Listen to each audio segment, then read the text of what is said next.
자, 오늘은 우리가 재무관리 및 금융공학의 이제 첫 시간인데요. 우리 교재를 보면 작년까지는 이제 한 권으로 다 묶여 있었는데, 이건 이제 두 개로 좀 분리를 하고, 기출문제에 계리사 우리 기출문제가 좀 이제 포함이 되어져 있어요. 그래서 왜냐면 우리가 이제 이걸 계속 쓰니까 거기랑 좀 협의를 해서 이거 좀 넣어달라고 그랬거든요, 연습문제에. 그래서 여기에서 한 2000, 최근 것까지는 아니고 한 2015년? 2016년? 그 정도까지는 좀 있는 것 같아요, 여기 내용들이.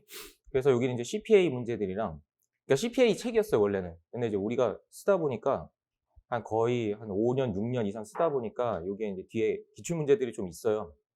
근데 저거는 없어. 그 금융공학 쪽에 있는 거는 좀 많이 빠져 있고, 이게 재무관리 책이다 보니까 CPA에서 많이 나오는 문제 중심으로 해가지고 좀 이렇게 저거를 한 것 같고, 그래서 두 권은 이제 분리가 되어 있는데, 처음에 여기 그 1장부터 3장까지는 여러분들이 했었던 그 보험 수학 부분 있죠. 뭐 이자율 계산이라든지 화폐의 시간 가치, 뭐 그런 내용들이 거기에 이제 포함이 되어 있어서 중복되는 내용이라 그거는 한번 그 혼자 공부를 한번 해보세요. 어차피 중복된 내용이니까. 그래서 여기 이제 수업은 우리가 그 2차 시험에서 좀 가장 많이 나왔던 부분들, 빈번하게 나왔던 부분들. 자, 그다음에 보통 우리가 이제 그 시험 얘기를 이제 잠깐 하자면 6문제에서 한 7문제 정도 이렇게 출제가 되거든요. 그래서 하나당 보통 한 뭐 20점, 뭐 15점, 10점, 뭐 이렇게 좀 배점이 되고요. 예전에는 처음에 그 우리 이 과목 생겼을 때는 거의 이제 50대 50 비율이었거든요. 재무관리랑 이제 금융공학 부분이. 그래서 처음에 시행했을 때는 CPA 시험이랑 거의 좀 비슷했어요. 그러니까 뭐 재무관리 파트랑 이제 금융공학 파트라고 하더라도 어차피 CPA 시험에서도 금융공학 분야를 이제 시험을 보니까 옵션이나 이제 선물 뭐 이런 것들 이제 보니까 그냥 50대 50으로 이제 출제를 하다가 그다음 해부터 한 2년 차, 3년 차부터 이제 뭐가 들어갔냐면 금융경제학을 좀 집어넣었거든요. 요거는 학부 과정에서는 거의 배울 수가 없고, 그러니까 쉽게 얘기해서 소위 말해서 이제 틀려라라고 내는 문제들. 그래서 금융경제학 부분에서, 그러니까 뭐 소위 말해서 노벨 경제학상 받으신 분들이 만든 이론 있잖아요. 그거 자체를 시험 문제에 아예 내버렸어요. 그래서 요런 게 이제 한 문제 뭐 이렇게 등장을 하다가 그 다음 해에는 여기에 관련된 문제를 한 두 문제 내더라고. 그러니까 이거 두 문제면 40점이거든요. 40점이니까 나머지 문제 다 맞추고 이거 두 개 틀려야, 아니면 이제 부분 점수 받아야 이제 합격을 할 수 있었던. 그래서 요때가 합격률이 가장 저조했어요. 저조하다가 좀 이건 아닌 것 같다 해서 다시 재무 파트에서 한 50% 내고 이제 금융공학에서 한 50% 냈었어요. 근데 이제 그러다가 또 이제 합격률이 조금 높아지니까 그 다음에는 이제 또 어떻게 했냐면 아예 손도 못 대는 문제. 이거는 그래도 뭐라고 끌적거릴 수가 있었거든요. 그래서 아예 손도 댈 수 없는, 그러니까 마켓 마이크로 스트럭처, 미시 구조라고 해서 최근에 90년대 이후에 좀 발전한 그런 이론인데, 그 마켓 마이크로 스트럭처 부분에서 또 이론을 또 뭐 이렇게 시험 문제 내더라고요. 그것도 이제 틀리라고 내는 거지. 그러니까 보통 이 금융경제학 파트에서 한 20점 정도는 그냥 틀리는 문제예요. 그러니까 어떻게 할 수가 없어. 왜냐면 이거는 저희도 대학원에서 석사과정생들은 거의 이해를 못하고, 박사과정생들도 한 2년에서 3년 정도 막 공부를 해야 그냥 뭐 이런 게 있었구나라고 좀 감을 잡는 뭐 그런 문제들인데, 그런 문제들을 이제 내요. 그러니까 또 올해 같은 경우에는 그 한 문제가 그 저기 벡터를 이용해 가지고 에셋 프라이싱 하는 그 과정이 있었거든요. 그거는 우리나라에서 웬만한 대학원생들도 못 풀어내는 문제예요, 그거는. 근데 그 문제를 또 내셨더라고. 그래서 제가 이제 그거 보고서 이제 시험지 집어 던졌어요. 더 이상 볼 필요 없다. 근데 희한하게 또 붙어? 그러니까 저한테 한 2년 정도 이렇게 배웠던 학생이 있어요. 그러니까 작년에 이제 한번 왔다가 모의고사만 왔다가 그때 혼자 들었어. 오프라인에. 그러고서 이제 떨어졌어요. 그 이듬해에는 뭐 기본 수업부터 해가 쭉 다시 듣더라고. 다시 들어 가지고 인제 저희 인제 코스 다 하고 이번에 시험을 봤는데 모의고사 제가 채점을 해 줬었거든요. 채점했을 때 막 20 점인가 30은 나오고 막 이랬는데 78 점을 맞았대.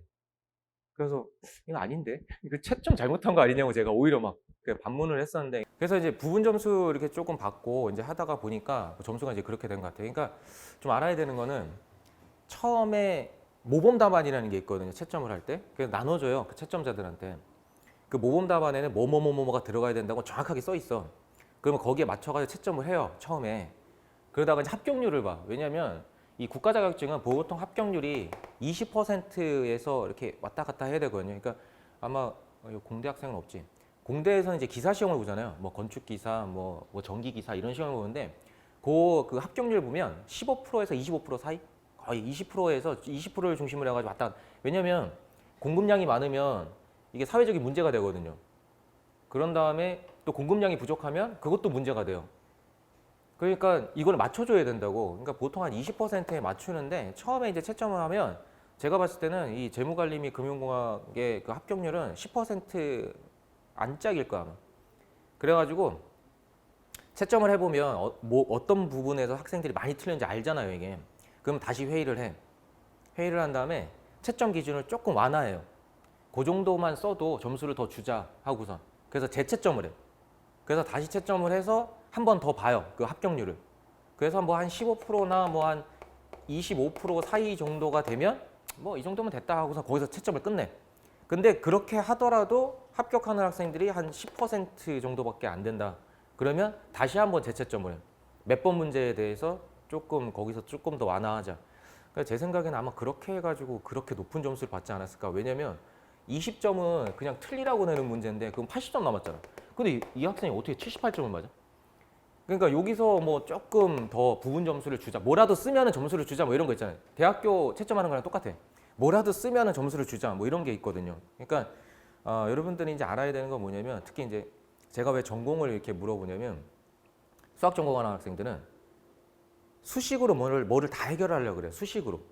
그래서 그 수식이 나오지 않으면 답안을 안 써, 잘. 근데 경영학과 학생들 같은 경우에는 뭐라도 써. 그러니까 주워 들은 거 아니면 책에서 봤던 거 해가지고 막 말을 만들어내. 그 문과 계열 학생들 같은 경우는. 그러면 점수가 좀 나올 수가 있어요. 그래서 제가 이제 당부하고 싶은 거는 전공에 따라서 답안지 쓰는 법들이 다르거든요. 그러니까 특히 이제 수학 전공하는 학생들 같은 경우에는 알면 쓰고 모르면 비워놔, 거의 다. 그러니까 모르더라도 그거와 관련된 내용들을 써놔야 돼요. 그래야지 거기에 대해서 추가 점수를 받을 수가 있어요. 어쨌든 우리가 목표가 지금 공부를 해가지고 재무관리나 금융공학에 대해서 완전 마스터를 해서 회사에 들어가가지고 이걸로 나는 막 뭔가를 막 할 거야가 아니잖아. 그 노벨 경제학상을 노리는 것도 아니잖아요, 여러분들이. 그러니까 어쨌든 시험에 합격을 해야 되니까 최소한의 그런 내용들을 좀 가지고선 이제 답안에 이제 작성하는 그런 연습들을 좀 계속 해나가야 돼요. 그래서 제가 중간중간에 얘기를 해줄 거예요. 요 파트에서 이 문제가 나오면 최소한 이 내용은 써놔라 하고선. 그러면 거기에 대해서 부분 점수를 주거든요. 왜냐면 그 출제자들도 그렇고 채점자들도 그렇고 보통 학교에 계신 분들이 보통 해요. 근데 이제 그 교수님들 마인드 알잖아. 뭐라도 써야 점수를 주지. 그 말 진짜 많이 듣잖아요. 아, 저는 쟤랑 답안지가 거의 비슷한 것 같은데, 얘기해보니까 답안지 거의 비슷한 것 같은데 쟤랑 저랑 왜 학점이 이렇게 확 차이가 나요? 그러면 쟤는 그래도 뭐라도 썼어. 틀린 답이라도.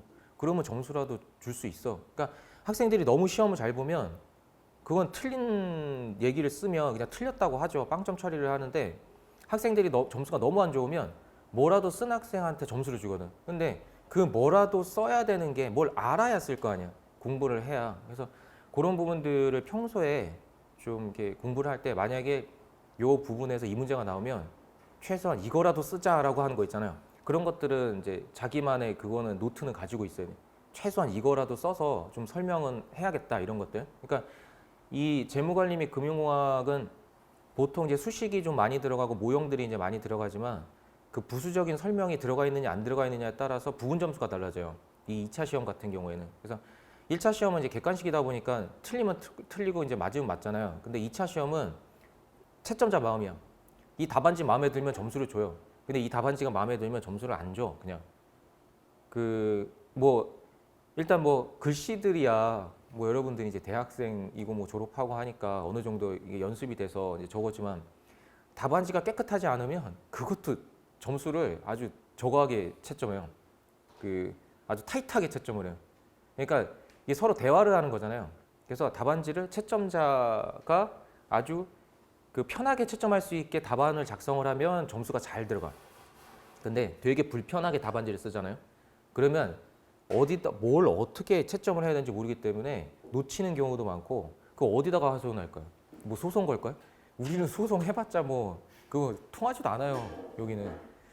그래서 아무튼 제가 이제 당부를 드리는 것은 이제 공부를 하면서 분명히 이 모형들은 여러분들이 다 숙지를 해야 돼요. 기본적인 모형들은 다 숙지를 해야 되는데 이게 뭐 우리가 이제 여러 과목도 해야 되고 학교도 다녀야 되고 막 이러다 보니까 생각이 안 나는 경우도 있어. 그런 경우에 대비를 해서 몸에 배어 있어야 된다는 거죠. 그런 답안들은 평소에 이러한 생각을 꾸준히 하고 몸에 배어 있어야 자연스럽게 나오는 생각들이거든요.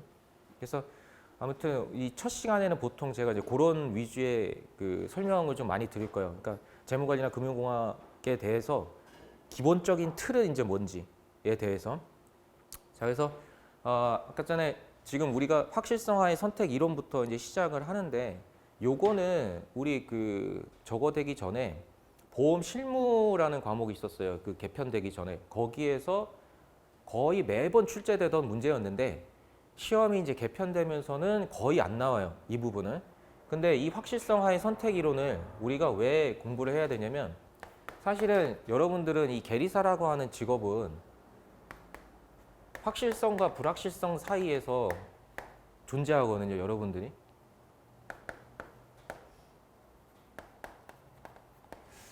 그러니까 확실하다고 하는 것은 미래의 어떤 현금 흐름, 미래의 현금 흐름이 확실하다 또는 미래의 어떤 내가 투자 수익률이 확실하다라고 생각을 하면 돼요. 이제 앞으로 우리는 하나의 그러니까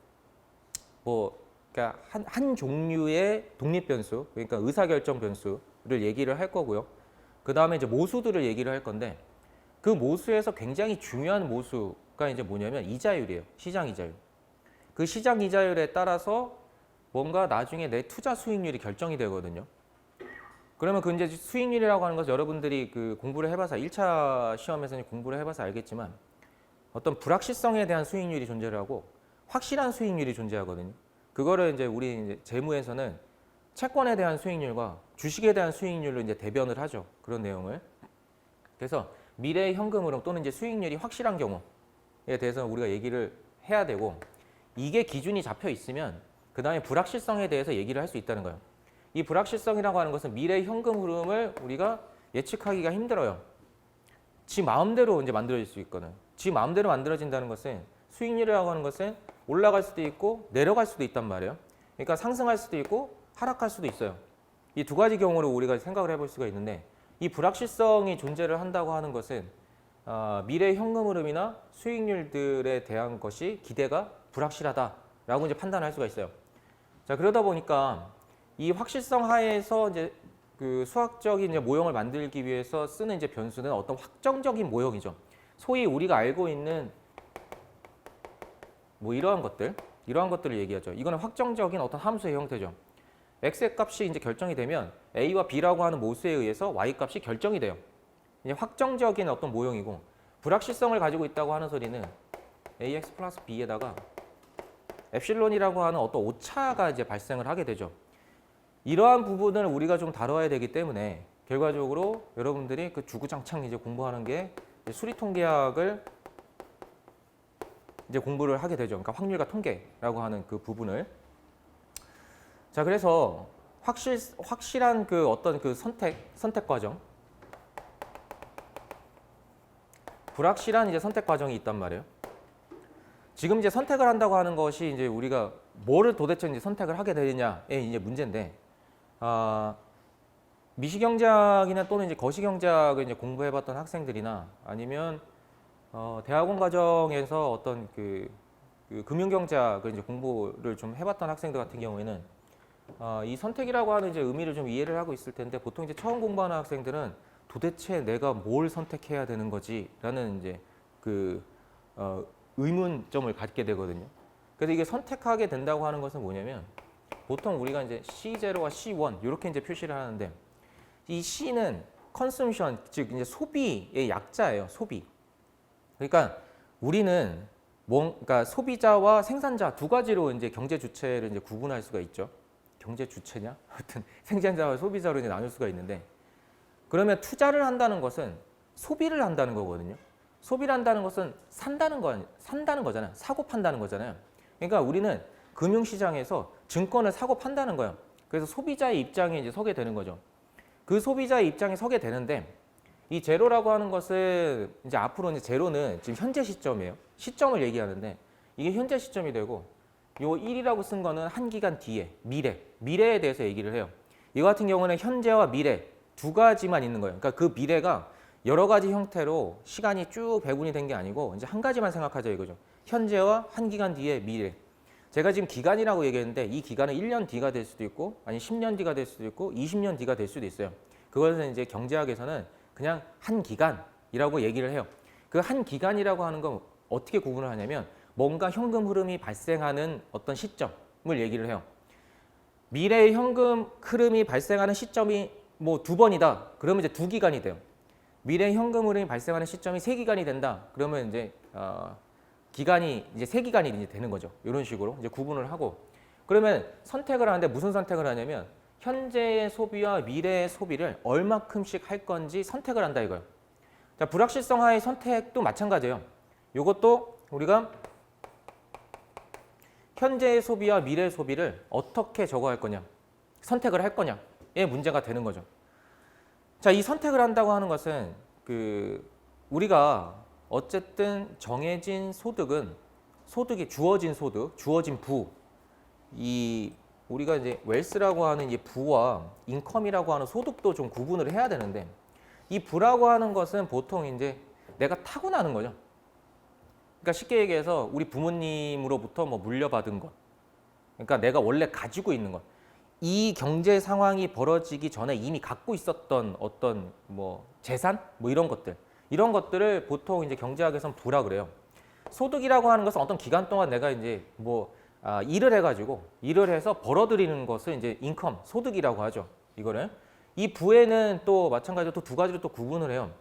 부모로부터 물려받은 거를 인다우먼트라고 그래요. 인다우먼트. 그러니까 부도 내가 가지고 있는 재산이 내가 축적한 재산도 있고 부모로부터 받은 재산도 있거든. 그래서 내가 기초적으로 가지고 있던 그 부에서부터 웰스에서부터 시작을 해서 내가 그러니까 계속 기간 동안 일을 해가지고 벌어들이는 그 어떤 재산, 금액 뭐 이런 것들은 이제 소득이라 그래요. 그러면 이러한 것이 무한대로 만들어지진 않는단 말이에요. 이게 제약 조건을 가지고 있죠. 우리가 이제 연봉을 이제 받는다. 회사를 다니면서 연봉을 받게 된다. 그러면 이 소득에 제약이 걸려요. 그러니까 예를 들어서 내가 1년 동안 벌 수 있는 돈은 뭐 5천만 원 이런 식으로 세금 떼지 않고 그 전에 뭐 5천만 원을 받는다. 그럼 내 이 한 기간 동안 1년 동안의 소득을 5천만 원으로 생각할 수 있거든요. 기초적으로 내가 가지고 있었던 부가 있잖아요. 그러면 거기에다가 한 기간 동안의 소득을 합산을 하면 내가 지금 투자를 하거나 아니면 대출을 받거나 할 수 있는 어떤 금액이 결정이 돼요. 대출을 받을 때에도 이 사람의 소득을 보죠. 소득과 재산을 통해서 대출을 얼만큼 해줄 수가 있는지 이런 것들을 결정을 한단 말이에요. 그래서 최소한 부와 소득에 의해서 그러니까 웰스와 인컴에 의해서 이 사람이 얼만큼 투자를 하고 그러니까 저축을 한다는 개념도 될 수 있죠. 그 다음에 얼만큼을 돈을 빌릴 수가 있는지를 결정할 수가 있어요. 근데 이거는 내 스스로 내 마음대로 결정하는 게 아니고 시장에서 결정을 해요. 시장에서 결정해 주는 부분이에요. 자, 그래서 이것도 어차피 모수가 된다는 거죠. 이러한 모수들. 얘를 이제 바탕으로 해서 무슨 선택을 하냐면 내 인컴과 부가 이만큼이 결정이 되어져 있다면 거기에서 나는 지금 현재 시점에 저축을 이만큼을 할 거야. 그래서 저축 또는 투자를 이만큼 했어요. 자, 이제는 우리가 어떻게 생각해야 되냐면 저축과 투자를 한다는 개념은 지금 무슨 선택을 했냐면 0시점에서의 소비를 확 줄였다. 이런 의미가 돼요. 그러니까 소비라고 하는 것은 내가 무슨 뭐 재화를 구입할 수도 있고 그 다음에 뭐 엔터테인먼트 노는 데도 쓸 수 있고 어쨌든 돈을 쓰는 거예요. 그냥 소비를 하는 거예요. 내 전체 부에서 이만큼을 다 소비를 할 수가 있는데 그 중에서 이만큼은 저축을 할 거야. 그리고 나머지 요만큼을 소비할 거야. 지금 현재 시점에서. 그럼 얘가 C0가 돼요. 자, 그럼 이만큼을 썼어요. 이만큼 투자를 했어요. 이 투자를 한다고 하는 건 개념은 이제 뭐냐면 일시점에서의 그 소비를 나는 증가시키겠다 이거예요. 일시점이 됐을 때에도 이만큼의 부가 쌓이죠. 그런데 내가 투자를 했어요. 0시점에서. 내가 먹을 거 안 먹고 사고 싶은 거 안 사고 놀러 가고 싶은 거 안 놀고 투자를 했어. 또는 저축을 했어. 그러면 이거에 얼마만큼이 더 늘어나가지고 C0에서는 이만큼의 내가 소비를 할 수 있게끔 만드는 거예요. 이러한 선택을 도대체 얼만큼 할 거냐의 문제거든요. 자, 그런데 우리가 이제 한 달에 한 번씩 우리 이제 한국은행에서 저거를 발표해요. 뭘 발표하냐면 기준금리, 그렇죠? 기준금리를 발표를 해요. 요즘에 2%인가? 하여튼 뭐 그렇게 하고 그게 이제 결정이 되면 나머지 은행들이 그거를 보고 대출이나 아니면 저축에 대한 이자율을 결정을 해요. 그러면 그 이자율을 보고 우리는 저축을 할 것인지 말 것인지를 선택을 하죠. 그러니까 시중 이자가 은행 이자가 5%, 6%. 와, 이건 10년 전 얘기다. 5%, 6%대예요. 근데 내가 지금 그 돈을 그냥 가만히 가지고 있어봤자 어차피 한 기간 뒤에 미래에 나는 돈이 더 늘어나질 않아. 자, 그러면 이제 어떻게 하냐면 은행에다 넣어놓는 게 낫겠지. 왜냐면 기회비용들 중에서 그게 가장 크니까. 그래서 은행에 집어넣었어요. 그럼 1년 뒤에 나한테 5% 이자를 주게 되죠. 그러면 그만큼의 5% 이 투자한 금액의 5% 늘어난 금액을 받아서 이것을 가지고 나는 또 소비를 더 할 수가 있게 되는 거죠. 지금 현재의 소비는 줄였지만. 근데 만약에 이자가 굉장히 낮아요. 그러니까 뭐 0. 몇 %야 저축을 해봤자. 그러면 그 돈을 저축이나 투자를 하지 않을 거란 말이에요. 오히려 대출을 받겠죠. 대출 이자율이 확 낮아졌으니까. 그럼 대출자들이 많이 급증을 해요. 그럼 그 대출자들 같은 경우에는 생산 설비에다가 투자를 해야 되잖아요.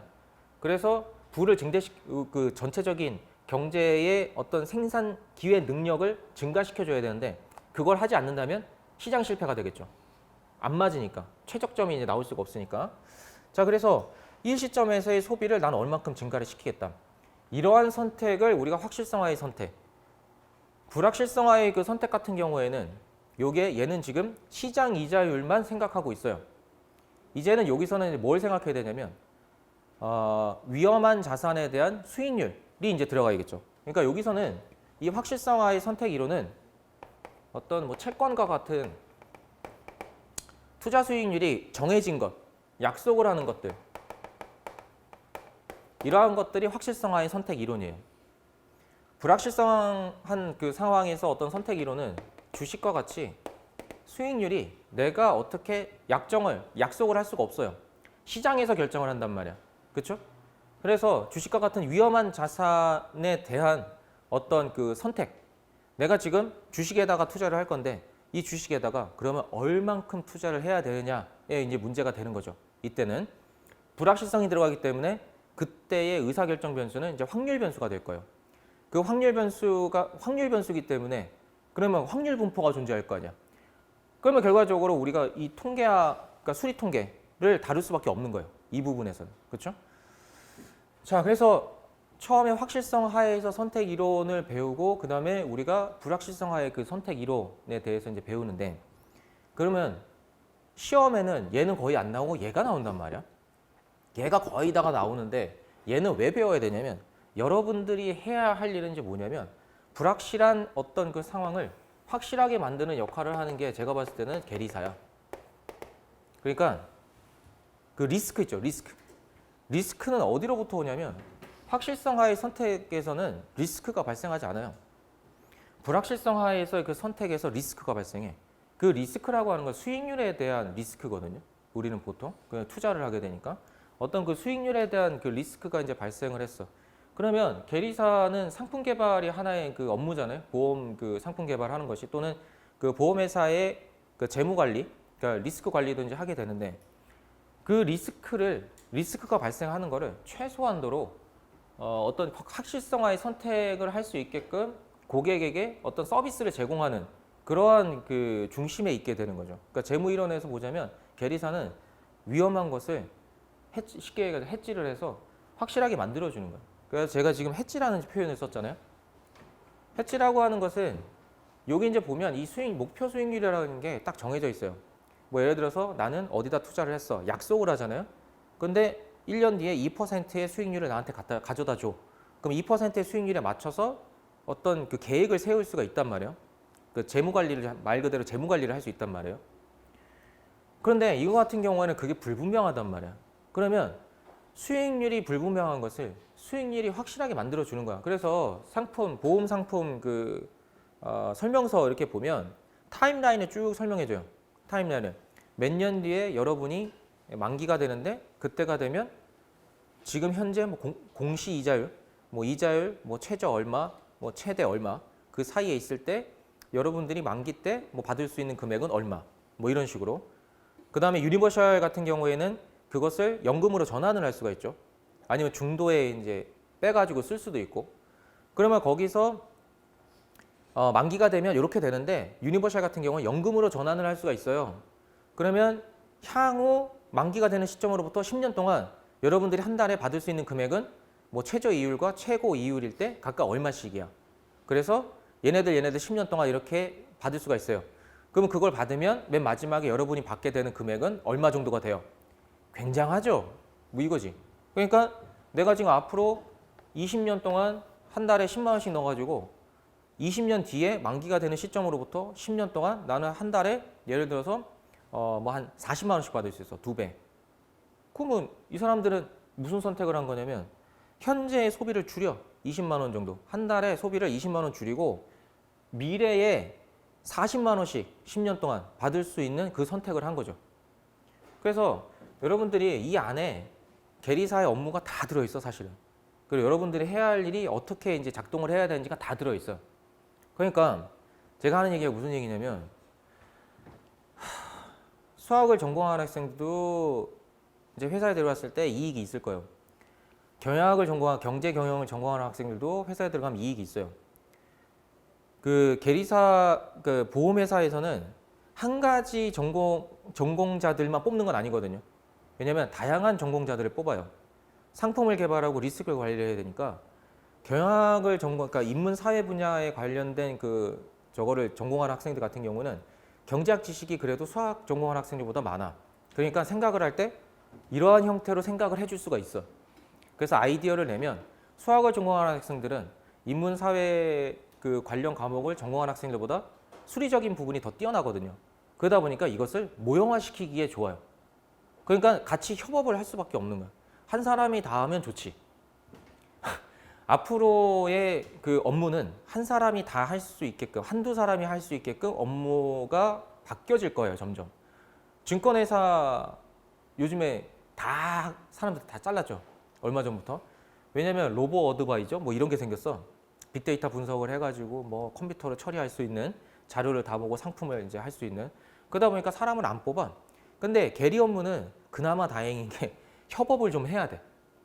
상품을 새로 개발해야 되고 그 다음에 뭐 리스크 관리도 해야 되고 이제 그 회사 타임라인 설계도 해야 되고 막 하는 업무들이 많기 때문에 아직까지는 저게 되는데 그게 앞으로 점점 이제 줄어들 거야. 또 향후 10년 후면은 계리사 회사의 직원 뭐 한 3, 4명 있으면은 다 업무를 처리할 수 있는 그런 또 이제 세상이 올 수도 있단 말이에요. 지금. 그러니까 지금 일단 가서 깃발 꽂아야 돼. 그래서 10년 동안 경력 쌓고 그때 돼서 내가 회사를 차려야 되는 거지. 직원들 한 2, 3명 놓고. 그 이제 상황이 이제 가능해진다니까. 지금 대규모 회사들밖에 없잖아요. 금융회사라고 하는 게. 앞으로 그 전자 플랫폼이 이제 활성화가 되고 각자 개인이 어떤 그 트레이딩을 할 수 있는 그런 세상이 오면 그 안에서 플랫폼 내에서 그런 회사들이 굉장히 많이 존재하게 될 거예요. 점점 더. 이제 우리나라는 이미 늦었어. 그 플랫폼과 관련된 금융 플랫폼과 관련된 회사는 거의 없어요. 지금. 그러니까 바꿔 얘기하면 회사 가서 그런 플랫폼 설계하기 위해서 노력을 해라. 10년 뒤를 위해서. 지금 그거는 있죠. 보험 찾아주는 거. 현빈 나와가지고 나는 현빈이 거기 왜 나오는지 모르겠는데 그거 찾아주는 거 있잖아요. 보험 막 다 찾아준다 막 이런 거. 그 옛날부터 있긴 있었어요. 그게. 근데 그때는 자동 시스템은 아니었지. 그러니까 빅데이터로 그러니까 데이터 마이닝을 통해 가지고 데이터 추출을 해가지고 하는 시스템은 아니었고 그때는 이제 사람이 조사를 해서 그걸 올려주는 정보를 올려주는 그런 형태였는데 그건 망했죠. 그러다가 지금은 이제 데이터 추출을 통해서 그거를 이제 설계를 해주게 되죠. 그리고 뭐 전산화 시스템이 거의 통일화가 되기 때문에 뭐 내가 뭐 못 찾았던 뭐 보험금 숨어 있는 거 뭐 돌려 뭐 찾아서 돌려 없어 나는 맨날 해봤자. 그러니까 그것도 50대 60대 정도 돼야 옛날에 보험 들어놨던 거 뭐 까먹은 거 있고 뭐 전화 텔레마케팅 오면은 가입해놨다가 그냥 매달 10,000원씩 나갔는데 알고 보니까 그게 뭐 쌓여 있고 이런 것들이 좀 많아요. 50대 60대 정도 같은 경우는. 우리 세대는 그런 게 별로 없죠. 그래서 지금 그러한 이제 통합 시스템이 되어 있고 뭐 데이터 추출하는 그 과정도 굉장히 이제 원활하게 이루어지고 그래서 시장 상황이 변하고 있단 말이에요. 그래서 CF를 많이 보세요. CF 보면 지금 현재 금융 상황이 어떻게 돌아가는지 잘 알 수가 있어요. 그러니까 요즘에 그 자동차 보험만 저거 나오잖아요. 계속 그 CF에 나오잖아요. 생명보험 잘 안 나와요. 한 5년 전인가 생명보험 회사에서 상품을 한번 대거 만들었어. 그다음에 그때도 현빈이 나왔구나. 골드 클래스 해가지고 현빈이 보험회사 그 이미지랑 잘 맞나 보네. 그래서 그때 막 5년 전인가 그때 막 삼성생명에서 개발을 해가지고 했어요. 이제 조만간에 요번 겨울이나 아니면 내년 봄쯤에 삼성생명에서 신상품 출시 한번 먼저 할 거야. 그래서 CF 막 나올 거야. 그러면 그 다음에 이제 뭐 H 회사 무슨 회사 해가지고 막 나올 거예요. 이제 우후죽순처럼. 그러니까 스탠다드죠. S 회사가 먼저 해. 나머지 다 따라가. 뭐 그런 이제 패턴이란 말이에요 지금. 그래서 최근에 생명회사에서 생명보험회사에서 생보사에서 뭔가를 이렇게 크게 탁 터트리는 게 별로 없었어. 그 왜 그런 줄 알아? 보험 상품 팔잖아요. 3년 동안 저걸 줘야 돼. 수수료를 줘야 돼. 판매원한테. 그래서 최소한 3년은 유지해야 돼. 이게. 그래서 3년 동안에는 신상품 개발 안 해. 최소한 3년 이상 돼야 신상품 개발해서 새로운 상품 출시해서 3년 동안 해가지고 돈 다 털렸잖아요. 현재 소비 막 줄여가지고 했는데 그때 신상품 낸 다음에 또 이제 또 갈아타기 시키는 거야. 우리나라가 지금 현재 유지되고 금융시장, 그러니까 보험시장이 유지되고 있는 상황이 그런 상황이에요. 3년 동안 텀을 둬가지고. 그래서 해지율이 굉장히 높아요, 우리나라가. 그래서 만기 환급금을, 중도 해지금 있지. 중도 해지금을 최적정선으로 측정하는 것도 여러분들이 해야 할 일이야. 보통 3년이거든요. 그럼 3년에 70%를 줄 건지 80%를 줄 건지. 그것도 굉장히 중요한 문제 중에 하나거든요. 왜냐하면 3년쯤 되면 보험 판매원들이 쫙 깔려. 신상품 이제 저기 설계돼가지고. 그러면 그때 갈아타야 되거든. 그러니까 이러한 그 부분들이 수학만 더하기 빼기만 하고 있다고 해가지고 읽어낼 수가 없어요. 인문사회적인 그런 부분들이 필요하단 말이야. 그래서 공부를 하시면서 이러한 것들을 잘 생각해 보세요. 왜냐하면 문제들은 그러한 상황 속에서 문제가 나와요. 시험 문제 자체가. 그러니까 제가 지금 하는 얘기가 이제 쓸데없는 얘기일 수도 있지만 이게 시험 문제와 직결될 수도 있어. 왜냐하면 이 재무관리 및 금융망학은 아이디어가 중요하지 더하기 빼기가 중요한 건 아니거든요. 그러니까 뭐 어떠한 생각으로 어떠한 모형을 만들어서 어떻게 답을 이제 찾아냈는지 그 과정 자체가 다 중요하지. 이거 그 수학 무슨 증명하는 것처럼 요거는 무슨 정리 이용해가지고 이렇게 증명하면 돼는 아니에요. 방법이 다양하게 나올 수가 있어요. 근데 최적의 방법을 찾는 거죠, 우리가. 자, 그래서 우리가 이거 이제 확실성화의 선택 이론은 왜 저거 잘 이해를 해야 되는지 이제 지금까지 한번 쭉 본 거예요. 거의 1시간에 걸쳐서. 자, 그다음에 그래서 처음에 이제 배운 게 무차별 곡선인데 요거는 저기서 배웠죠. 경제학 시간에 우리가 이제 배웠었던 얘기고 이것도 이제 마찬가지예요. 생산기회 집합이랑 시장 이자율선 이것도 배웠었어요. 요거를 이제 자본시장선 이렇게 얘기를 하죠. 재무관리에서는 그 경제학에서는. 그다음에 소비와 투자의 어떤 선택의 문제에 대해서 한번 보자 이거요. 자, 그래서 확실성화의 그 선택 공리라고 하는 개념은 이제 잘 아시죠? 모든 거의 상위에 있는 개념. 그렇죠? 그러니까 우주와 같은 거잖아. 이거를 무조건 따라라. 그러니까 미시경제학 또는 거시경제학에서 어떤 선택을 할 때에 최우선적으로 무조건 따라야 되는 것 그런 것들이 이제 요 네 가지가 있는데 비교 가능성이라는 거거든요. 여기에서 이렇게 써요. 이렇게 크다 작다가 아니고 이렇게 꺾어서 이렇게 표현을 해요. 경제학을 안 한 학생들 같은 경우에는 이게 처음 보죠. 이런 표시를 꺾어서 표시하는 건 뭐냐면 J와 X가 J와 Y보다 선호된다. 이런 의미예요. 그러니까 더 좋아한다 사람들이. 이런 의미예요. 이게. 그리고 요거 물결무늬 있죠. 이거는 동등하다. 그러니까 X든 Y든 어쨌든 사람들이 선호하는 그 형태가 동등하다라고 하는 이제 의미가 돼요. 얘는. 자, 그다음에 이 이행성이라고 하는 건 뭐냐면 이제 3단노법이죠.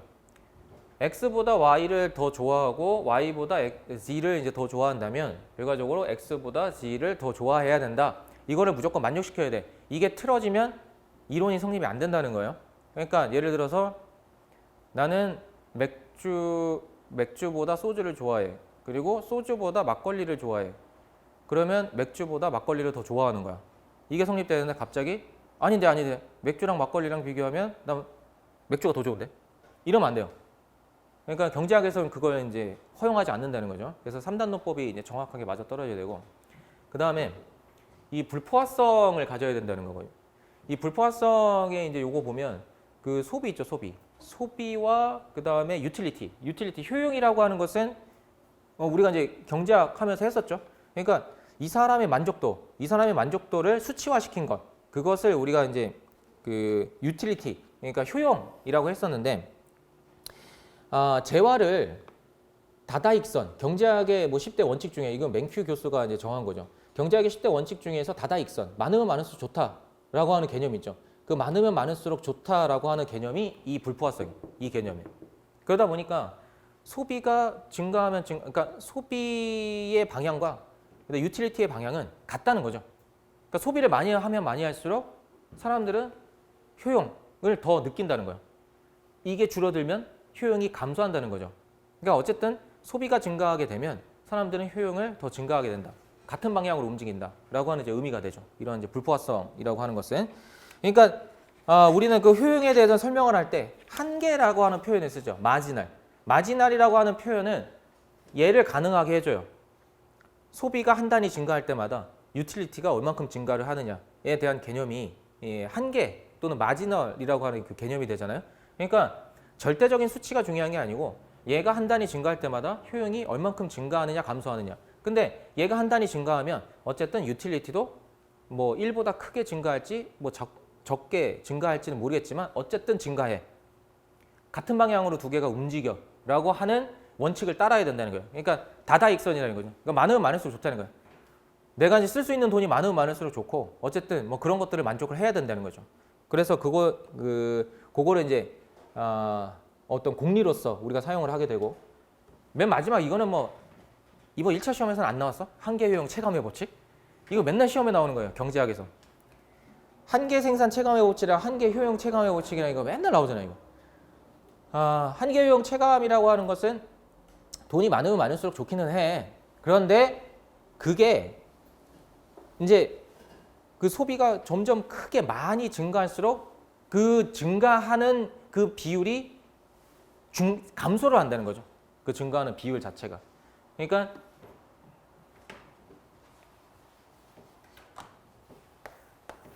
여기 이제 유틸리티, 그 다음에 여기 컨섬션 이렇게 있는데 보통 이렇게 나타나죠. 효용 곡선이. 컨섬션이 이제 증가함에 따라서 일계도함수는 보면 양수가 나오죠. 즉 불포화성을 만족시키죠. 얘는. 자, 그런데 얘가 올라가다가 감소를 한단 말이에요. 그럼 이거는 이계도함수가 음수가 된다는 소리거든요. 그렇죠? 왜냐하면 그 증가율이 감소한다고 하는 의미잖아요. 이계도함수가 음수가 나온다는 소리는. 그래서 한계효용 체감의 법칙이라는 것은 많으면 많을수록 좋기는 해. 그렇지만 이렇게 굉장히 많이 가지고 있는 사람 같은 경우에는 그 효용에 대한 증가가 상대적으로 여기에서 이만큼 가지고 있는 것보다 작다 이거지. 그러니까 뭐 예를 들어서 연봉이 1억인 사람과 연봉이 1,000만 원인 사람을 가지고 극단적으로 이제 비교를 하자면 연말 보너스를 얘는 예를 들어서 뭐 100만 원을 주고 얘한테 100만 원 똑같이 줬어요. 이 사람이 느끼는 거는 뭐야 이거? 1억에서 1억 100만 원이 됐잖아요. 그래서 증가를 했잖아. 그렇지만 그 유틸리티는 여기 증가는 굉장히 작게 증가를 한다는 거야. 근데 이 사람 같은 경우에는 1000만 원에서 100만 원이잖아요. 1000만 원에서 100만 원이 되잖아요. 그러면 얘가 느끼는 그 유틸리티는 얘보다 훨씬 크다는 거죠. 그것을 만족을 시켜야 된다. 그래서 이 네 가지의 어떤 그 우리가 소비의 선택을 할 때에 이 네 가지를 통해서 결과적으로는 선택을 하게 된다. 그리고 이 규칙은 위배되면 안 된다는 거예요. 이 규칙은 만족을 시켜야 선택, 우리가 이제 확실성화의 선택 또는 불확실성화의 그 선택이 성립이 되는 것을 보여줄 수가 있어요. 이게 무너지면은 우리는 할 수 있는 게 아무것도 없어. 했죠? 자, 그 다음에 나오는 게 무차별 곡선이죠. 무차별 곡선 같은 경우에는 우리가 이제 그 경제학 시간에 무차별 곡선에 대해서 이제 배웠을 거예요. 그래서 동일한 효용을 제공을 한다. 동일한 효용을 이제 제공을 한다고 하는 것을 이렇게 이제 나타낼 수가 있는데 저기 보면 C0랑 C1이죠. C0와 C1은 0시점에서의 그 소비와 1시점에서의 소비 그것을 동일하게 만든다. 보통 이제 경제학에서는 재화로 goodes를 이제 표현을 하죠. 재화로 이제 표현할 때는 뭐 X라고 하는 재화가 있고 Y라고 하는 재화가 있고 무차별 곡선이 이렇게 있어. 그리고 이거를 뭐니? 뭐 빵이랑 우유 뭐 이렇게 좀 비교를 하죠. 이런 식으로. 그래서 자, 빵을 내가 이제 2개 먹을 때에 우유가 3개 필요해. 그러면 그때 느끼는 유틸리티가 얘가 얼마냐면 100이야. 뭐 예를 들어서. 그런데 빵을 지금 3개를 좀 먹어야겠어. 빵 3개 먹으면서 우유를 몇 개를 먹어야 빵 2개를 먹고 우유를 3개 마시는 것과 동일한 효용을 얻게 되느냐가 여기서 뭐 결정이 되겠죠. 이런 식으로. 그러니까 교환을 한다는 거예요. 이게. 그런데 이 2개와 3개 그리고 3개와 1.5가 되었을 때에 이것은 똑같은 유틸리티 100을 가지고 온다 이거예요. 이거를 이제 그 우리 이제 재무 또는 이제 금융에서는 어떻게 사용하냐면 이 빵이 현재 소비로 바뀌어. 그리고 이 우유가 미래 소비로 바꿔요. 그래서 현재 소비와 미래 소비를 이제 교환을 하는 거야. 자, 그래서 지금 현재 소비, 미래 소비, 현재 소비를 내가 뭐 100만 원을 할 때에 미래의 소비는 150만 원이 나와야 돼. 그러면 내가 유틸리티가 뭐 50이야. 이런 식으로 결정이 됐단 말이야. 그런데 내가 현재의 소비를 200만 원으로 증가를 시키고 싶어. 그러면 미래의 소비는 어떻게 되냐면 뭐 120으로 감소해. 그러면 나는 요 점에서도 똑같이 유틸리티가 50이야. 이렇게 되는 거죠. 근데 이제 만약에 전체적인 유틸리티를 상승시키고 싶다. 그러면 이 무차별 곡선이 우상향하면 되죠. 이렇게. 우상향하게 되면 얘는 지금 현재 소비 100일 때 얘는 100, 미래 일시점에서 150만큼 쓸 수 있었는데 100이 됐을 때 얘는 300만큼 쓸 수 있다는 거예요. 이거는 우리가 이제 그 결정하는 문제가 될 수도 있고 아니면 시장에서 이제 결정할 수도 있는 문제가 되는 거죠. 그러니까 예를 들어서 생산기의 집합이 예를 들어가지고 중국에서는 그래 중국 놈들 중국에서는 여기에서 요만큼 이제 생산기의 집합이 존재를 한다. 근데 이게 대한민국에서는 생산기의 집합이 이렇게 됐어요. 훨씬 많은 생산을 할 수 있고 국민 소득이 엄청 크다는 거예요. 이 경제 상황이. 국가마다 이 상황은 달라. 아, 혹시 중국 학생이 또 이걸 들을 수 있으니까 미안해요. 중국 X라 그랬던 거. 없어 중국 학생. 자, 그래서 대한민국 같은 경우는 이렇게 됐다. 그러면 우리는 최적의 유틸리티를 이제 찾는 거는 어때요? 더 상승하게 된다는 거죠. 얘가. 자, 그래서 그러면 이제 여기가 이제 최적점이 될 텐데 이런 식으로 그 경제 상황이 생산 어떤 그 크기, 생산 크기가 어떻게 되느냐에 따라서 그 나라에 살고 있는 소비자들의 만족도가 크기가 이제 변할 수가 있다는 거예요. 근데 만약에 또 다른 나라가 있을 수 있죠. 다른 나라 같은 경우에는 요만큼의 생산 기회만 갖고 있어. 그러면 아무리 이렇게 되더라도 이게 안 맞아요, 이게. 생산기의 집합과 이 무차별 곡선, 소비에 대한 무차별 곡선이 만나는 이곳에서 우리는 소비와 그러니까 현재 소비와 미래 소비를 선택할 수가 있는데 이렇게 아무리 올리려고 해도 올라갈 수가 없어요. 왜냐하면 내가 선택할 수 있는 그 점이 없기 때문에. 그러면 얘네는 최적점은 이거고 이 안쪽에서 여기에 있는 것들, 요 점들, 요 영역 안에 있는 이 점들 있죠. 이 점들 중에서 어떤 거 하나를 선택할 수 있을 거예요. 그렇지만 최대의 어떤 효용을 가질 수 있는 건 아니죠. 이 상황에서. 그렇죠? 그래서 이 무차별 곡선이라고 하는 것은 결과적으로 어떤 그 동일한 총 효용 요거를 제공하는 현재 소비, 그다음에 이제 미래 소비 이러한 조합들을 이제 나타낸다. 이제 이거고. 이 한계 대체율이라고 하는 게 이제 MRS죠. 이게 굉장히 중요해요. 얘가 이제 왜 중요하냐면 이 MRS라고 하는 건요. 현재의 소비와 미래의 소비를 바꾸는 어떤 비율을 나타내잖아요. 현재의 소비를 한 단위 감소시키거나 증가시킬 때 미래의 소비가 한 단위 증가시키고 감소시키려면 어떻게 해야 되느냐. 자, 그래서 이 MRS라고 하는 것을 이제 금융에서는 이제 뭐라고 할 거냐면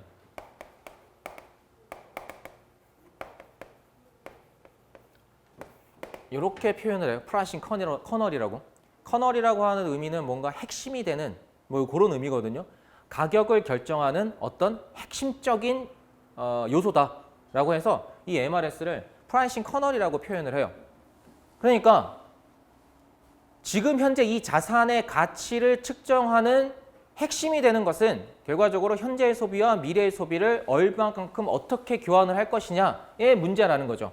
결과적으로. 자, 이것은 뭐로 나타날 거냐면 이 이자율로 나타나요. 확실성화의 선택 이론에서는 이 이자율로 결과적으로 나타난다는 거죠. 자, 이게 왜 그 이자율로 이제 나타나냐면 우리 이제 무차별 곡선에 대해서 얘기를 했고 그러면 여기 이제 한계 대체율 효용 평면이나 뭐 시차 선호에 대한 것은 우리가 이제 다 이제 이해를 할 수가 있죠. 자, 근데 요 대체율이라고 하는 게 이제 뭐냐면 자본시장선 있죠, 이거. 자본시장선과 그 다음에 얘 무차별 곡선이 만나는 요 점을 우리가 최적의 점으로, 최적의 소비 상태로 이제 선택을 할 수가 있는데 얘 있죠, 얘의 기울기가 이제 뭐가 되냐면 뭐 좀 이따 이제 보겠지만 얘가 돼요. 1 플러스 RF. RF라고 하는 것은 무혐 이자율, 리스크 프리라고 하는 의미거든요. 그러니까 무혐 이자율이에요, 무혐 이자율. 그러니까 쉽게 얘기해, 이거는 이제 합해졌으니까 총 이자율 뭐 이렇게 되겠죠. 그래서 그로스 레이트가 이제 되는데 이 이자율에 따라서 결과적으로는 뭐가 결정이 되냐면 현재의 소비와 미래의 소비가 어떻게 되는지 결정을 한다. 즉, 이건 누가 결정해 주는데 중앙은행. 현실에서는 중앙은행에서 결정해 주는 기준금리예요. 이런 것들이. 아니면 시장에서 그냥 그렇게 형성되는 이제 어떤 금리. 그러다 보니까 이 이자율의 이제 대용치는 리보나 우리나라에서는 뭐 그거 있는데 리보랑 비슷한 거 코픽스인가 뭐 있을걸요?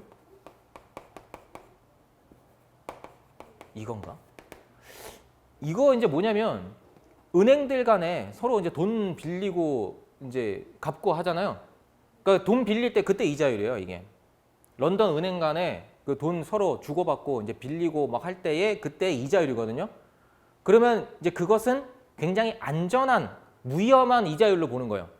그래서 우리가 요거를 기준금리를 쓰거나 아니면 이제 우리나라에서는 코픽스 요거를 이제 은행 간에 서로 우리나라 은행들 간에 서로 돈 주고받을 때 그때 이자율이 이제 요걸로 결정이 될 거예요, 아마. 그 다음에 또 많이 쓰는 게 뭐 S&P 500 같은 거. S&P 500 지수라고 뭐 한다든지. 그러니까 위험한 자산이 들어갔을 때는 뭐 요거라든지 아니면 국채 있죠, 국채. 장기 국채의 어떤 그 수익률이라든지 요런 것들이 결과적으로 우리가 이제 사용하게 되는 이제 무위험 이자율의 이제 종류가 되는데 결과적으로 요 무위험 이자율에 의해서 얘네들의 그 선택이 결정이 된다. 바꿔 얘기하면 이 프라이싱 커널이라고 하는 것에 대한 핵심은 누가 결정해 주냐 확실성화의 선택 이론에서는 누가 결정해 주냐면 이 이자율이 결정해 준다라는 이제 개념으로 우리가 이제 볼 수가 있는 거죠. 그렇죠?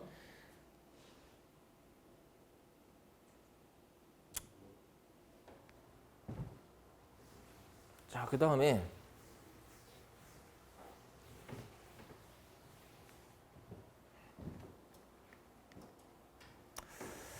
자, 소비의 시차 선호를 나타내는 무차별 곡선 같은 경우가 아까 전에도 잠깐 이제 언급을 했지만 얘의 기울기는 이제 MRS인데 요점에서의 요 기울기, 요점에서의 기울기 서로 달라요. 그러니까 얘는 지금 보세요. 현재의 소비를 굉장히 줄였죠. 얘보다. 얘는 B 같은 경우에는 현재 소비가 이만큼이에요. 근데 얘보다 더 줄였어요. 자, 그 다음에 미래에 얻게 되는 게 얘는 이만큼이고 B는 요만큼이에요. 미래에 더 많이 받죠. 얘가. 자, 그러다 보니까 요 기울기 MRS가 어때요? 더 크게 나오더라 이거야. 그러니까 현재의 한 단위를 줄여서 미래에 얘는 한 두 단위를 받는다라고 하면 얘는 현재의 한 단위를 줄여서 얘는 미래에 1.5 단위 정도 받는다. 얻고자 한다라고 우리가 이제 해석을 할 수가 있는 거죠. 그래서 MRS의 그 수치를 통해서 우리가 현재와 미래의 소비에 대한 선택을 지금 어떻게 하고 있구나를 좀 알 수가 있는 거죠. 자, 그 다음에 우리가 이제 봐야 되는 게 이제 생산기회 집합. 생산기회 집합이라고 하는 것은 이것도 아마 저기서 봤을 텐데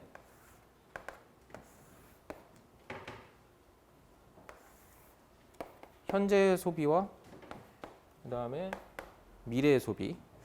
자, 근데 여기는 이제 A점이라고 하고 여기는 이제 B점이라고 합시다. 그 다음에 요거 생산기회 집합이라고 하는 것은 이제 뭐냐면 그 나라에서 요건 이제 현재 시점과 미래의 시점이죠. 원래는 뭐 컴퓨터와 뭐 모니터 뭐 이런 식으로 해가지고 컴퓨터와 모니터를 얼만큼 생산을 할 수 있느냐 해가지고 경제학 시간에 뭐 그렇게 배웠을 거예요. 재화를 통해서 생산 재화.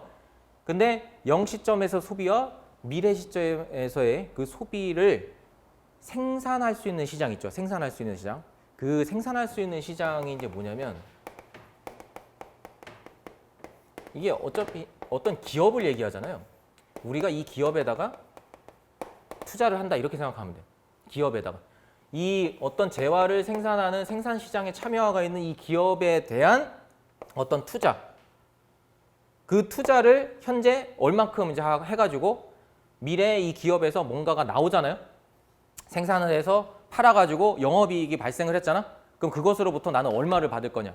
뭐 이런 문제가 되는 거죠. 이게. 그러니까 경제학에서는 진짜 기업 자체를 얘기하는 거야. 그 기업이 이 나라에 있는 이 기업이 A라는 재화와 B라고 하는 재화를 생산을 하는데 생산을 하는 게 가장 많이 할 수 있는 게 뭐 요만큼 할 수 있다. 또는 뭐 요만큼 할 수 있다.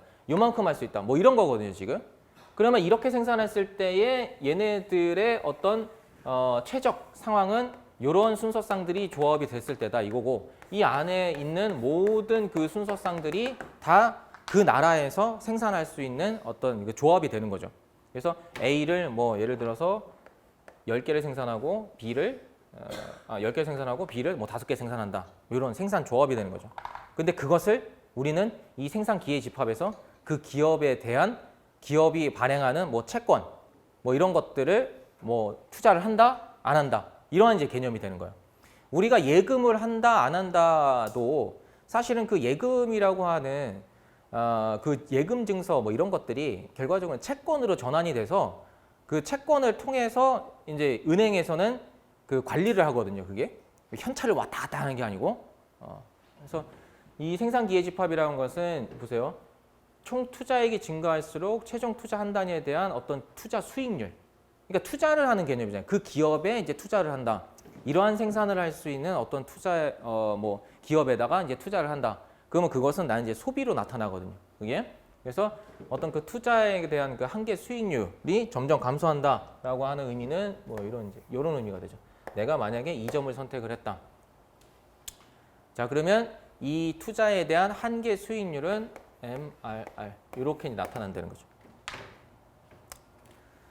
자, 그래서 이러한 그 한계 투자 수익률의 어떤 의해서 그 표현된 그 생산 기회의 집합, 이게 말이 참 애매한 거예요, 그죠?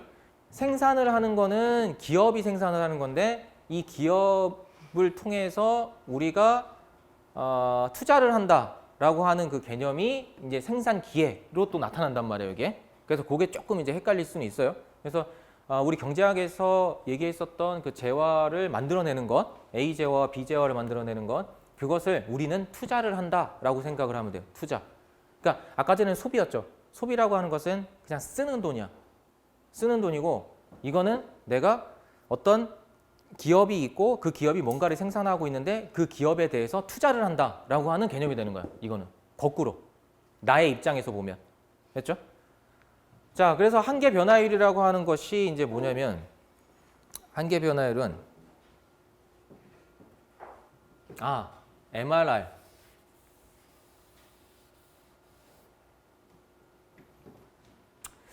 여기에서 얘가 생산기의 집합에서 이렇게 된 거는 요거는 이제 MRR 아니고 요거는 MRT죠, MRT. 마지널 레벨 트랜스포테이션. 이렇게. 요거는 이제 MRT죠. 요거 한계 변화율. 그리고 MRR은 이제 뭐냐면 그 한계 수익률 자체를 얘기하는 거예요. 그래서 한계 수익률 자체는 이렇게 이제 감소를 한다. 이렇게 되죠. 그러니까 MRT와 MRR은 이제 다른 개념이에요. 이게 제가 잘못 표시했어요, 이거. 자, 그래서 요거는 이제 총 투자액. 자, 총 투자액이 증가함에 따라서 그 투자액에 대한 그 한계 그 투자 수익률, 그 수익률은 어떻게 되냐면 이렇게 점점 이제 감소하게 된다 이 얘기죠. 왜냐하면 이게 저기 한계 효용 체감의 법칙 그거랑 이제 비슷한 개념이에요. 이게 돈을 많이 가지고 있는 사람은 얘가 조금 더 번다고 해가지고 그 효용이 팍팍 증가하는 건 아니거든요, 이게. 자, 그 다음에 이 MRT라고 하는 것은 이제 교환 관계야. 그러니까 0시점에서의 투자와 1시점에서의 그 투자의 교환 비율. 그 교환 비율을 같게 만드는 어떤 그 저거 되는 거죠. 그 교환 비율을 이제 설명하는 거죠, 얘가. 그래서 지금 생산 기회를 이용을 해가지고 그 현재 재화 한 단위를 투자를 했어, 내가. 그러면 그 얻을 수 있는 미래 재화 그 단위가 이제 얼마냐. 얘가 한 단위 증가함에 따라서 얘가 얼만큼 증가를 할 수 있느냐라고 하는 이제 개념이 되죠. 자, 그런데 아까 전에 그 소비를 할 때는 우리가 저거라고 썼었죠. 무혐의자율. 무혐의자율이라고 했었는데 그거를 그 대신에 요 MRR을 쓰는 거예요. 여기 생산에서는. 그러니까 어차피 똑같은 거야. 금융시장이 존재하면 이 MRR이나 아니면 그 MRS 있죠. MRS가 아니고 그 무혐의자율 RF 그거나 어차피 같은 개념으로 써요. 왜냐면 금융시장에 다 모이기 때문에. 이거는 근데 얘가 지금 저거 그 생산자와 소비자를 이제 구분을 해서 우리가 설명을 하고 있으니까 이게 살짝 헷갈릴 수도 있어. 이게 요건 또 이렇게도 생각할 수 있죠. 어떻게 생각하냐면 내가 기업을 운영을 하고 있는데 이 기업이 현재에다가 투자를 많이 해. 뭐 설비 투자를 해. 설비 투자를 한다고 하는 것은 미래의 현금 흐름을 더 많이 만들기 위해서 그러는 거잖아요. 기업에서 투자를 한다고 하는 것은. 그래서 현재 투자를 많이 해. 이만큼 했어. 그 다음에 그러면 나는 미래에 그 설비 투자로부터 영업이익이 얼만큼씩 나와. 라고 하는 그런 기회 집합이 될 수도 있는 거죠. 이게. 그래서 최적점은 내가 이만큼 100만 원을 투자할 때에 가장 많이 거둘 수 있는 그 미래의 소비는 이만큼이 되는 거죠. 이렇게. 그러니까 기업의 입장에서 보면 이제 그렇고 투자자의 입장에서 보면 이러한 이러한 투자의 어떤 그 기회를 가지고 있는 이 회사에다가 나는 또 거기다 투자를 한다. 증권을 산다. 뭐 이런 개념으로도 이제 볼 수가 있고.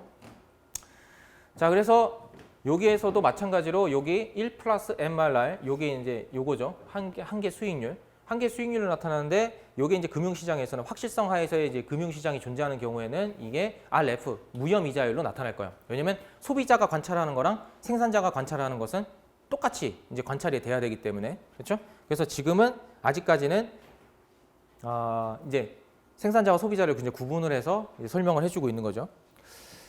자, 그 다음에 우리가 이제 봐야 되는 게 그 시장 기회선.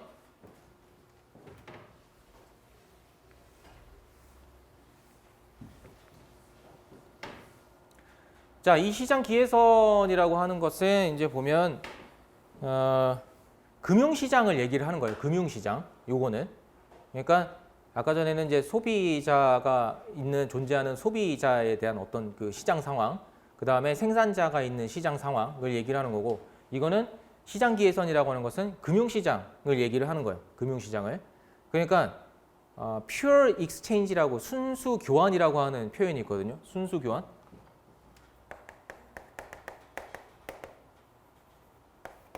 순수 교환이라고 하는 것이 아까 전에 그 소비자들이 있었죠.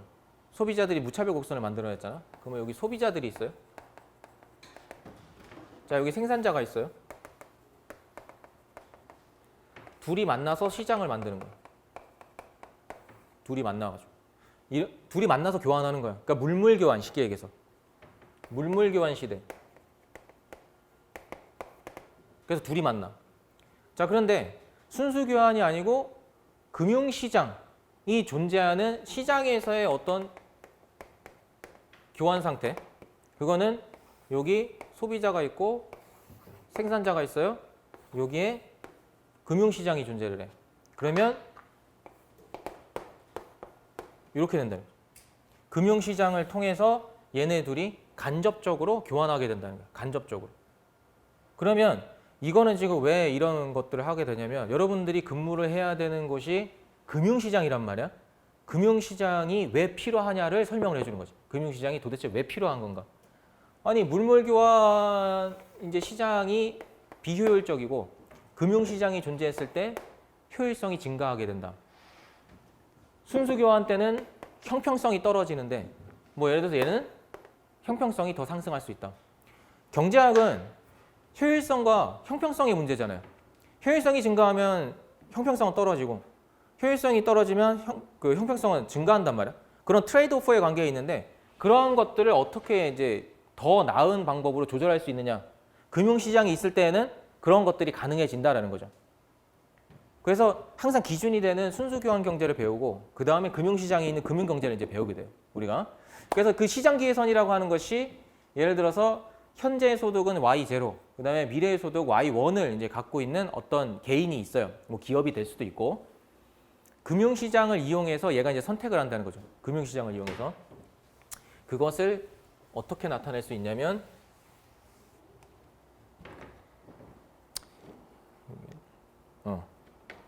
여기 이제 시장 기회선 이제 그래프가 이제 존재를 하죠. 자, 여기 현재의 소비, 그 다음에 이제 미래의 소비예요. 여기 점을 보시면 여기 E라고 하는 점이 있죠. 이 개인은 현재 시점에서의 그 소득과 미래 시점의 소득이 이렇게 결정이 되어 있어요. 여기 Y1, 이게 Y0 이렇게. 요 2점이라고 하는 곳에서. 자, 그런데 얘는요. 이거 지금 현재 상태는 나는 이거야. 아무것도 하지 않은 상태. 근데 이 선 위에서 어떠한 것이든 선택을 할 수가 있어요. 어떠한 것이든. 자, 그럼 보세요. 얘는 지금 현재의 소득, 인컴이에요. 이건 인컴, 웰스가 아니고 인컴이에요. 인컴 플러스 인다우먼트, 뭐 부모로부터 물려받은 것, 그런 것들을 다 합해가지고 우리가 부라고 할 수 있는 거죠. 자, 그래서 여기 지금 현재 인컴이 이만큼인데 내가 만약에 요 점을 선택을 했다. 요 점을 선택해가지고 이렇게 됐어요. 그럼 얘는 지금 이만큼 Y0에서 이만큼을 증가시키죠. 현재 소비를 증가시키는 거예요. 이만큼. 이만큼 증가시키면 미래의 소비가 요만큼 줄어들게 되죠. 그렇죠? 왜 줄어드냐면 어차피 나는 이 사람은 미래에 Y1이라는 돈을 받아. 근데 그 돈에서 받는 돈에서 이만큼을 줄여야 돼. 갚는다는 거예요. 그러니까 상환한다. 상환을 해야 되니까 얘는 지금 뭐 하고 있는 거예요, 이게? 지금 대출자. 대출을 받는 거야, 대출. 그러니까 얘 Y0에서 이만큼을 더 받아가지고 소비를 한다라고 하는 개념은 얘는 결과적으로 대출자의 입장이 되는 거다. 여기 있는 선을 선택하게 되면. 근데 얘가 만약에 요 점을 선택했어요. 요 점을 선택한다고 하는 것은 지금 현재 내 소득이 이만큼인데 그 소득을 이만큼 줄였어요. 이만큼 줄여가지고 뭐 하겠다는 거예요, 지금 얘가. 돈을 빌려주겠다 이거야. 돈을 이만큼 빌려줘서 미래의 소득은 이만큼 증가시키겠다 이거예요. 근데 그걸 누가 결정해요? 확실성화의 선택에서는 은행 이자. 그러니까 시장 이자가 결정을 하는 거예요. 그러다 보니 얘의 기울기가 결과적으로 이제 뭐가 되냐면 1 플러스 R이 되는 거예요. 1 같은 경우는 이제 원금에 대해서 설명을 해줘야 되니까 이 그로스 레이트를 이제 사용을 하는 거라고. 이거 마이너스 같은 경우에는 그냥 이 그래프를 이제 표현하려고 음의 방향으로 이제 나타내니까 이제 마이너스가 붙은 거고, 마이너스 이자율로 뭐 저거 한다는 얘기는 아니고, 그렇죠? 자, 그래서 이 위에서도 우리가 선택을 할 수 있구나. 이 선 위에서, 즉 시장 기회선에서 금융시장에서 내가 선택할 수 있는 것은 이게 돈을 더 빌릴 거냐, 아니면 대출자가 될 거냐, 아니면 돈을 빌려주는 사람이 될 거냐, 그 두 가지의 선택을 할 수가 있다는 거죠. 여기에 있는 거는 아무것도 안 하는 거야. 그러니까 내가 지금 현재 이만큼 100만 원 벌어가지고 미래에서도 그냥 100만 원 쓰는 거야. 이건 이제 인플레이션 같은 거 생각 안 하는 거예요, 지금 우리. 인플레이션 감안하지 않고 구매력 그런 거 생각하지 않고 그런 거 제외하고 요 2라고 하는 점이 현재 상황. 2라고 하는 점에서 시작해서 얘가 오른쪽으로 갈지 왼쪽으로 갈지. 그래서 이게 아래쪽으로 올지 위쪽으로 갈지는 이 사람의 선택이다 이거예요. 그러니까 이 사람이 이제 관찰을 해야 되는 거죠. 이런 것들을 어떻게 해야 되는 건지. 그렇죠? 자, 그래서 이것이 이제 금융 시장이 이제 존재를 할 때의 상황이라는 거죠. 금융 시장에서의 어떤 선택. 그러니까 소비자 순수하게 소비를 하는 상황, 순수하게 생산을 하는 상황. 그다음에 금융 시장에서의 선택. 그러면 이것이 우리 지금 현재 금융시장이 존재하는 시장에서 어떻게 이제 형성이 되는지를 또 이제 생각을 해볼 수가 있겠죠. 그래서 잠시 쉬었다가 2교시 하겠습니다.